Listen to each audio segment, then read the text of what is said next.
योजना के अंतर्गत भी जनजाति विभाग से मतलब निःशुल्क अब इनको कनेक्शन मिलेंगे। जो भी अनुदान पहले देना पड़ता वो नहीं देना पड़ेगा जनजाति को। इसके लिए मैं धन्यवाद देना चाहता हूँ। माननीय सभापति महोदय जी, जनजाति बाहुल्य क्षेत्र से आता हूँ, वीर कालीबाई की भूमि से आता हूँ, सेंगाबाई की भूमि से आता हूँ, संत सुरमाल दास जी, मावजी महाराज और गोविंद गुरु की धरती से आता हूँ। आदिवासी समाज में कई महापुरुष पैदा हुए। राणा पूजा भील, प्राचीन काल में महाभारत में एकलव्य जो श्रेष्ठ धनुर्धर था, आज उसी की तर्ज पर हम भील वंश से आते हैं। टीएसपी क्षेत्र से आता हूं। प्राचीन काल में आदिवासियों को शिक्षा का अधिकार नहीं था। उस समय एकलव्य का अंगूठा काट दिया गया क्योंकि वो अर्जुन से आगे निकल जाएगा। गुरु द्रोणाचार्य की सोच थी कि अर्जुन को सर्वश्रेष्ठ धनुर्धर बनाना है। आज भी मैं सभापति महोदय जी आपसे आग्रह करना चाहता हूं कि आज भी हर विभाग में गुरु द्रोणाचार्य बैठे हुए हैं, ऐसे एकलव्य को आगे नहीं आना देना चाहते हैं। ऐसा क्यों हो रहा है एसटी एससी के साथ? आज भी भेदभाव हो रहा है। आज भी हमारे क्षेत्र की बात कर रहा हूं, आज भी वहां पर खाट पे बैठने का अधिकार नहीं है। कई ऐसे गांव हैं, कई ऐसी पंचायतें हैं, वहां नाम मात्र के प्रधान हैं, कोई नाम मात्र के सरपंच हैं, वहां उप सरपंच चलाता है, उप प्रधान चलाता है। ऐसी स्थिति आज भी है। ये ऐसा सिस्टम क्यों चल रहा है? प्रशासन कार्रवाई क्यों नहीं कर रहा है? हमारे मंत्री जी भी बैठे हुए हैं, आप भी इस बात से अवगत हैं। तो आदिवासी का अर्थ है आदिवासी, आदि काल से यहां निवास करने वाला आदिवासी। लेकिन आदिवासियों को आज अधिकार नहीं दिए जा रहे। आदिवासियों के पूरे अधिकार जो मांगता है उसके झूठे मुकदमे भी कई लगा दिए जाते हैं। आज हमारे डूंगरपुर की स्थापना राजा डूंगर बरंडा, भीलों का सरदार था, वो राजा था, उसके नाम से डूंगरपुर का इतिहास है। लेकिन आदिवासी अनपढ़ होने के नाते, अनभिज्ञ होने के नाते उसका इतिहास दबा दिया गया, आदिवासियों को आगे नहीं आने दिया गया। और आज भी ऐसा ही हो रहा है। हमारा आदिवासी का जो भी बजट है वो आदिवासी पे पूरा खर्च नहीं हो रहा है, वो आदिवासियों का बजट कहीं और खर्च हो रहा है। ये माननीय सभापति में महोदय जी मैं आपसे कहना चाहता हूं। हमारी टीएसपी क्षेत्र में दो ही मांग है सर हमारी, विशेष करके इसके अलावा कोई मांग नहीं है। सड़क बनती रहेगी, पुल बनती रहेगी, सब बनते रहेंगे, लेकिन हमारे युवाओं की मांग है, टीएसपी क्षेत्र की पूरे की मांग है, राज्य एवं अधीनस्थ सेवा में राज्य स्तर पर एसटी वर्ग हेतु 12% आरक्षण में से अनुसूचित क्षेत्र टीएसपी के एसटी वर्ग के लिए भौगोलिक क्षेत्र एवं जनसंख्या के आधार पर 5.5% आरक्षण लागू किया जाए। ये काफी समय से, लंबे समय से मांग है। और टीएसपी क्षेत्र में सभी भर्तियों में जनसंख्या के आधार पर आरक्षण मिलना चाहिए। ये दो बड़ी मांग है सभापति महोदय जी। आगे भी हमारे कई भर्तियों में एसटी का या एससी का लड़का अगर जनरल मेरिट टॉप करता है, लेकिन उसकी मेरिट उसके कोटे में बनाई जाती है। खाली नाम मात्र का हमको आरक्षण दे रखा है। 50% हमारे टीएसपी एरिया में ओपन कर रखा है, 5 एससी के लिए और 45 एसटी के लिए। लेकिन कई भर्तियों में पहले भी ऐसा हुआ है कि एसटी का व्यक्ति जनरल मेरिट टॉप कर रहा है, फिर भी उसको एसटी कैटेगरी में डाल रहे हैं और फिर कह रहे हैं कि एसटी को आरक्षण मिल रहा है। ऐसा अन्याय होता आ रहा है। माननीय सभापति महोदय जी, हमारे एक मांग हमारे लंबे समय से आई हुए, हमारी संस्कृति अलग है, हमारी परंपरा अलग है, हमारा खान पान अलग है, हमारी रीति रिवाज अलग है। तो मैं सदन के माध्यम से मांग करना चाहता हूं कि हमारा आदिवासी धर्म कोड अलग से दर्शाया जाए। ये हमारे मोदी जी और इनके ये मोहन भागवत जी हमको आदिवासी की नहीं, हम हिंदू है यूं कहने। हमारे हिंदू से संस्कृति कोई मिलती जुलती नहीं। हमारे मौत मरण में हमारी प्रथा अलग है, शादी ब्याह में हमारे अलग है। हम प्रकृति पूजक हैं, हम नदी को पूजते हैं, पहाड़ को पूजते हैं, और हम बैल को पूजते हैं, गाय को पूजते हैं। हमारी संस्कृति एकदम अलग है। और ये आरएसएस वाले लोग हमको कहते हैं कि आदिवासी हिंदू है, हम हिंदू मानने के लिए तैयार नहीं है। और आज भी हमारा हिंदू के नाम से हमारा शोषण हो रहा है। हमको खाली, अरे बैठो आप बैठो। जो मोहन भागवत जी जो भाषण कह रहे हैं कि आदिवासी हिंदू है, अरे हम थोपना, हमारे पे थोपो मत आप, हमारे पे हिंदू धर्म थोपो मत। हम आदिवासी, हमारा कल्चर अलग है, हमारी भाषा अलग है, हमारी शैली अलग है। हम इस हिंदू नहीं मानते, हम अपने आप में अलग हैं। आदिवासी हमारा धर्म कोड अलग होना चाहिए, ये हमारी मांग है। हमारे टीएसपी एरिया की से पूरे आदिवासी, पूरे देश की मांग है, ये मैं अकेला नहीं कह रहा हूं। इसी के साथ ही ये मोदी जी तो वैसे भी आदिवासियों को खत्म करना चाहते हैं और आरक्षण भी खत्म करना चाहते हैं। ये सामने जो लोग बैठे हुए, भारतीय जनता पार्टी गरीबों का भला नहीं कर सकती, आदिवासियों को आरक्षण नहीं दे सकती। आज जो भी मिला है कांग्रेस की वजह से दिया है। आज मोदी जी ने कई आदिवासियों को बेघर कर दिया, कई उद्योगपतियों और पूंजीपतियों को आदिवासियों की जमीन बेच दी। सरदार वल्लभ भाई पटेल हमारे भी आदरणीय हैं, लेकिन वहां पर आदिवासियों की जमीन पर सरदार वल्लभ भाई पटेल की मूर्ति बनाई, आदिवासियों को विस्थापित कर दिया, आदिवासियों को छोटा मोटा मुआवजा दिया। ये मोदी जी के हाल हैं। आदिवासी को खत्म करना चाहते हैं देश में, आदिवासी को नष्ट करना चाहते हैं, आदिवासियों का अधिकार छीनना चाहते हैं। यह है भारतीय जनता पार्टी और यह है नरेंद्र मोदी जी। मैं कहना चाहता हूं आपसे माननीय सभापति महोदय जी, इस तरह से आदिवासियों का शोषण हो रहा है। इसी के माध्यम से माननीय सभापति महोदय जी से मैं आग्रह करना चाहूंगा, जिन्होंने देश के लिए जान दी, आदिवासियों के साथ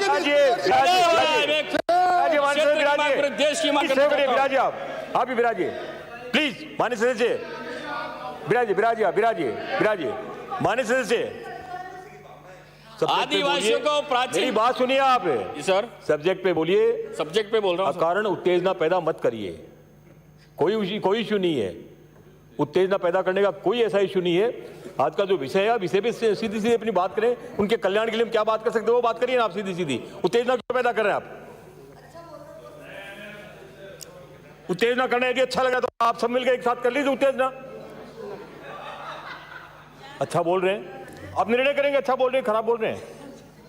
सर मुझे मेरे धर्म, आदिवासी धर्म कोड मांगने का अधिकार नहीं है।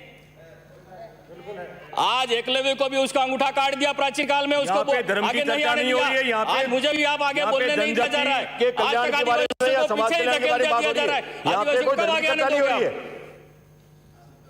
आप अपनी बात रखिए, उत्तेजना क्यों पैदा कर रहे हैं? उत्तेजना पैदा मैं नहीं कर रहा हूं, ये विपक्ष वाले उत्तेजना पैदा कर रहे हैं। मैं काय का उत्तेजना पैदा कर रहा हूं? मैं तो बात बता रहा हूं, मुझे बोलने का मौका दिया, बोलूंगा नहीं, क्या करूंगा। माननीय सभापति महोदय जी, मेरा समय आधा तो यूं ही ले लिया। अब आप भी कहोगे कि जल्दी बैठो, लेकिन हमको आदिवासी होने के नाते, टीएसपी के नेता के नाते हमारा 10 मिनट और बढ़ाया जाए आपके माध्यम से। माननीय सभापति महोदय जी, हमारे एक बाबूलाल जी खराड़ी जो जाडोल से आते हैं, उन्होंने जो मांग रखी वो मैं भी मांग रखना चाहता हूं। 1/11/1996 में मेवाड़, मावली, वल्लभनगर, भिंडर, कानोड़, कुड़ाबड़, गिरवा क्षेत्र में जो आदिवासी राजस्व रिकॉर्ड में पहले आदिवासी मीणा भील थी, लेकिन उसके बाद उनको मीणा रावत कर दिया, क्या राजपूत बना दिया। तो उन क्षेत्र की मांग है, समस्या है, उनके पास जमीन खाने के लिए अनाज नहीं है, कपड़े नहीं है, लेकिन डरा धमका कर राजनीतिक स्वार्थ के कारण उन आदिवासियों को राजपूत बना दिया गया। ओबीसी में मैं मांग करता हूं आपसे कि वापस उनको एसटी में दर्ज किया जाए। इनके पास रिकॉर्ड भी है। ये चंद्र प्रकाश पुत्र मावा जाति मीणा, ये पहले 1995 के पहले, और 1995 के बाद उसको ये रावत बना दिया गया। ये मेरे पास प्रूफ है। तो प्रशासन क्या कर रहा है, जनजाति विभाग क्या कर रहा है, हमारा टीएडी विभाग क्या कर रहा है? आज आदिवासियों को जबरदस्ती धर्म परिवर्तन कराया जा रहा है। यह कैसा षड्यंत्र है, यह कैसी राजनीति है? आदिवासियों की जमीन हड़पने की, आदिवासियों के जाति और धर्म बदल रहे हो आप। ये कौन सी राजनीति है? मेरे पास प्रूफ है। ये 1995 के बाद टीएसपी क्षेत्र में जिसका भी मूल निवास बनाया हो उसका मूल निवास खत्म करा जाए, ये मैं सदन से मांग करना चाहता हूं। अभी टीएसपी एरिया में बाहर से भी आके किसी की गैस एजेंसी खोल दी, किसी को पेट्रोल पंप मिल गया, पेट्रोल पंप खोल दिया, बड़े बड़े होटलें खोल दी। ये टीएसपी के नाम से बाहर से आकर हमारे आदिवासियों की जमीन छीन ली। और मैं कहना चाहता हूं जिसके भी ये पेट्रोल पंप है, गैस है, दूसरे भी, उनको कैंसिल किया जाए। माइनिंग में आदिवासियों के माइनिंग पत्थर, वो ग्रीन मार्बल निकलता है, वो भी बाहर वालों के पट्टा उनको ही मिल रहा है, आदिवासियों को क्यों नहीं मिल रहा है? बस खाली आदिवासियों को किताबों में इनको आरक्षण मिल रहा है, ये मिल रहा है, लेकिन धरातल स्तर पर आदिवासियों को कोई फायदा नहीं मिल रहा है। माननीय सभापति महोदय जी, मैं आपसे ये कहना चाहता हूं कि अंग्रेजी शराब की दुकानें टीएसपी क्षेत्र में बंद कर दी जाए। वहां जो नीलामी बोल रहे हैं, फिर आदिवासियों को बदनाम करो। हमारे टीएसपी क्षेत्र में अंग्रेजी शराब की दुकान बंद होनी चाहिए। अगर नीलामी बोलेगा तो आदिवासी ही बोलेगा, आदिवासी के अलावा वहां नीलामी नहीं कोई नहीं बोलेगा। नगर परिषद डूंगरपुर में पहले भी मैं मांग उठाता आया हूं, भले एमएलए नहीं बना था, इसके पहले भी मैंने मांग उठाई थी। पेरा फेरी के नाम पर आदिवासी वहां बरसों से बैठा हुआ है, 100-150 साल से बैठा हुआ है, लेकिन आज तक उसको उसके मकान का, जमीन का पट्टा अधिकार कुछ नहीं मिला है। जो मास्टर प्लान उन्होंने बना दिया है, वहां मौके पे तो पहले से लोग बैठे हुए हैं, लेकिन वहां नगर परिषद के बाबू एसी में बैठे बैठे, पदाधिकारी बैठे बैठे, हाँ ये जमीन खाली है, लेकिन वहां मौके पे नहीं गए कि वास्तविक में वहां सर्वे कराते, उसके बाद तुम मास्टर प्लान बनाते। तो जो ये मास्टर प्लान बनाया है, आपसे निवेदन करना चाहता हूं कि मास्टर प्लान कैंसिल करें और मालपुर, भाटपुर, माथुगमड़ा, गोकुलपुरा, भंडारिया, बोरी, जो आदिवासी लोग बैठे हुए हैं उनको अलग से शिविर लगाकर, सर्वे करवाकर उनको खातेदारी हक दिलाया जाए। ये मैं सदन से मांग रखता हूं। सभापति महोदय जी, नाम कम इसी के साथ ही नाम कम किए। हमारे